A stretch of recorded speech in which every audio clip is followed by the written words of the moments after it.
में बेटी का जन्म लेना महज एक इत्तेफाक नहीं, बल्कि एक गहरा ब्रह्मांडीय रहस्य है। जी हाँ, गरुड़ पुराण में छुपा एक ऐसा सच जो हजारों सालों से हमारी नजरों से छिपा हुआ था।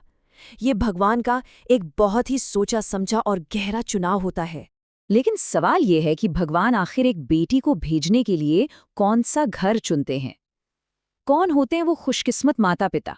आज हम गरुड़ पुराण के पन्ने पलटकर उन रहस्यों को जानेंगे जो ये बताते हैं कि बेटियां क्यों कुछ चुनिंदा घरों में ही जन्म लेती हैं और कैसे उनके आने भर से उस घर की तकदीर हमेशा हमेशा के लिए बदल जाती है। देखिए, इस पूरे रहस्य को समझने के लिए हमें पहले गरुड़ पुराण के उस चौंकाने वाले सच को जानना होगा जो बेटों के जन्म से जुड़ा हुआ है। हाँ, आपने बिल्कुल सही सुना। गरुड़ पुराण कहता है कि ज्यादातर बेटे अपने पिता से पिछले जन्म का कोई पुराना हिसाब बराबर करने के लिए आते हैं।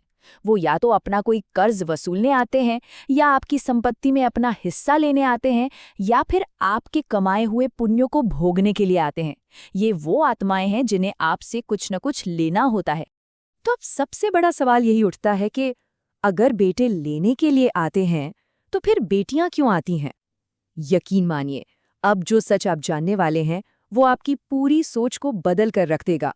तो अब बहुत ध्यान से सुनिए उस पहले बड़े रहस्य के बारे में जो बेटियों के जन्म की पूरी कहानी पर एक नई रोशनी डालता है। बेटों के बिल्कुल उलट, जब किसी इंसान के पिछले कई जन्मों के अच्छे कर्म यानी पुण्य अपने चरम पर पहुंच जाते हैं, जब उसने बिना किसी स्वार्थ के दूसरों की सेवा की होती है, तब भगवान उसे एक पुरस्कार देते हैं, एक बेटी के रूप में। बेटी वो दिव्य आत्मा है जिसे आपसे कुछ लेना नहीं है, बल्कि वो तो आपको अपना सब कुछ देने के लिए आती है।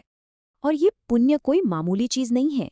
ये आपके पिछले न जाने कितने जन्मों की निस्वार्थ सेवा, दया और अच्छे कर्मों का वो इकट्ठा हुआ खजाना है जिसे भगवान आपको सौंपते हैं।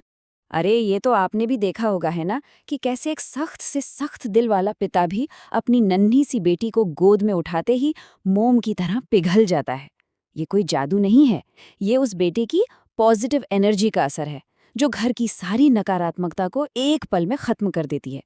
हम सब कहते तो हैं कि बेटी घर की लक्ष्मी होती है, लेकिन हम अक्सर लक्ष्मी का मतलब सिर्फ पैसा और सोना समझ लेते हैं। पर गरुड़ पुराण के हिसाब से असली लक्ष्मी धन नहीं, बल्कि घर की शांति, संतुलन और सकारात्मक ऊर्जा है।